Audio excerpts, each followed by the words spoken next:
হাসিনা চলে যাওয়ার পর থেকেই মানে যে কাউকেই যে কোনো সময় যে কোনোভাবে গালাগালি করা যাচ্ছে এবং কেউ কোনো প্রতিবাদ করার সাহস পাচ্ছে না।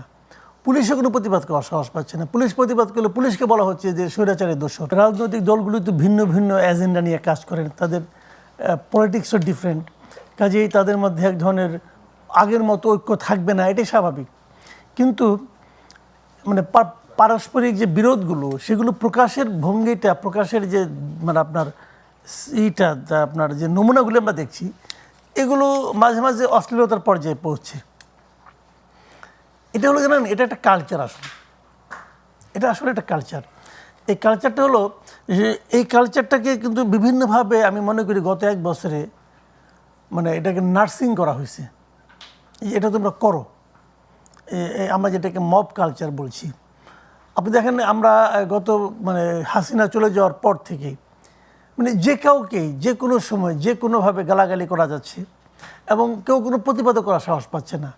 পুলিশও কোনো প্রতিবাদ করার সাহস পাচ্ছে না। পুলিশ প্রতিবাদ করলে পুলিশকে বলা হচ্ছে যে স্বৈরাচারের দোষর, এবং স্বৈরাচারের দোষর বলে আপনাকে যদি পিটানো হয় আপনার কেউ ফিরেতেও আসবে না। তো এটা কিন্তু আমরা দেখে আসছি।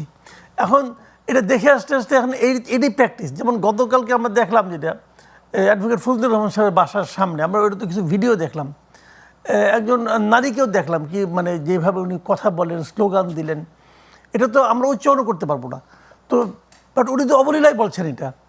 তো এই কালচারটা কেউ কেউ বলছে এটাই নাকি জেনজি নাকি বলে, এটা নাকি ওদের, এটাই নাকি স্টাইল, যে মানে ওরা এইভাবেই বলবে। তো যদি হয় হতে পারে, আমরা তো এটা বুঝবো না, আমরা মানে প্রাচীনপন্থী লোক। তবে আমাদের না, আমরা আসলে মানে ব্যাপারটা নিতে পারি না। আমার মনে হয় যে প্রতিবাদের ভাষা মানে অশ্লীল হলেই প্রতিবাদ তো জোরালো হয়, এটা আমি মনে করি না। এটা নানাভাবেই আপনি প্রতিবাদ করতে পারেন। আর এই নিউসেন্স ক্রিয়েট করা যেটা, এটার মধ্যে কী আছে আমি জানি না। আবার মনে করেন আমি রুবিন ফাহানের ঘটনাটাও দেখলাম আজকে। এটাও আমি দেখলাম যে ওনার আসলে যে জিনিসটা হয়েছে ওখানে ইলেকশন কমিশনের মধ্যে ধাক্কাধাক্কি। প্রথম আলোর একটা ভিডিও দেখলাম, একটা মানে ভদ্রলোক পাঞ্জাবি পরা, দাড়িওয়ালা, টুপি পাথা, উনি দেখলাম যে পেছন থেকে যে রুবিন ফাহানাকে টান দিলেন। টান দেওয়ার পর অনেক লোক থেকে ফেরানোর চেষ্টা করলেন। দেখেন এটাকে কেন্দ্র করে আবার হাসনাত আবদুল্লাহ অনেক কথাবার্তা বললেন। এখন এগুলো বললে হয় কি, মানুষেরও তো ধৈর্যেরও একটা সীমা আছে। কিন্তু তারপরেও যে সমস্ত কথাবার্তা হচ্ছে পরস্পরকে, মানুষকে না আসলে এটা খেয়াল করা দরকার যে আসলে আমি কে, আমি কি বলতে পারি, আমি কি ভাবতে পারি, আমার সব ভাবনাকে আমি প্রকাশ করতে পারি।